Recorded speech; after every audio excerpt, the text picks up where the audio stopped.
Jesus is the King of Kings and the Lord of Lords. He is the Prince of Peace. He died on the cross, He paid the price, and so none of us have to worry. All our houses can be filled with peace.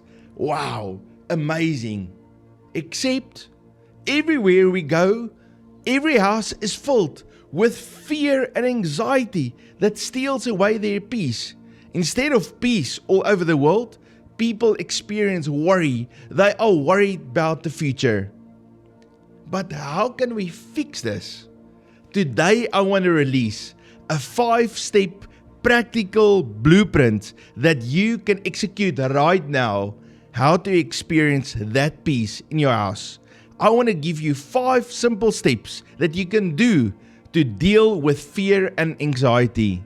The problem with fear and anxiety is it starts in your thoughts. You say, I am in control, I am responsible for my future, and I don't have enough strength and power to control the future, so I am fearful.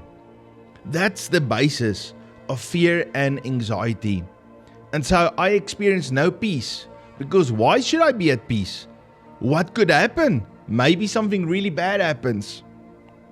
You see, there is a strategy in Scripture, simple things that we can execute that will change all this around. In the Bible, we find a 5-step kingdom system that we can apply in our lives.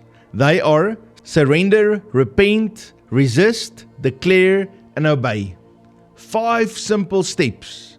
You can do them right now and deal with that fear and anxiety in your life. The first step is surrender. Now, when you get saved, you surrender your life to Jesus. But this surrender is different. You're not only surrendering your life, you're surrendering your future. You see, when you are in control of your future, then you should be fearful and anxious because you're in control. You don't have all power. You cannot control the future. And so there's a lot of things to be worried about. But when you say to the Lord, Lord, I surrender my future to you. I don't want to walk into my version of my future, but I want to walk in His version of my future. And suddenly there is peace because He is now in control of my future. I don't have to trust myself anymore to do the best to make the future happen. I just have to trust and obey Him. Proverbs chapter 3 verse 5 to 6 says, Trust in the Lord with all your heart and lean not on your own understanding. In all your ways acknowledge Him and He shall direct your paths. Step number 2 is to repent. Repentance means to come under the blood of Jesus. When we repent, we say, Lord, not my way anymore, but your way. I confess my sin of wanting to control the future and allowing fear to come into my life. The invitation is clear. If we confess our sins, He is faithful and just to forgive us of our sins and to cleanse us from all unrighteousness. Step number 3 is to resist.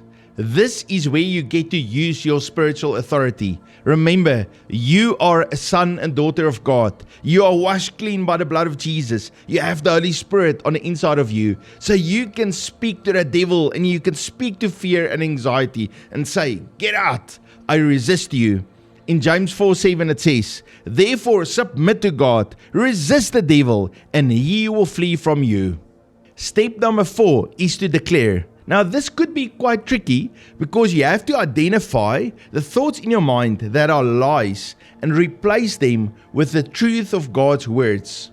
Go into the scriptures and find the promises that God speaks over your life. Write them down and then declare them over you. Start to think the way God thinks about you. When you receive God's word and His promises, you will have a sound mind. In 2 Timothy chapter 1 verse 7, For God has not given us a spirit of fear, but of power and of love and of a sound mind. Step number 5 is the secret of all these 5 steps.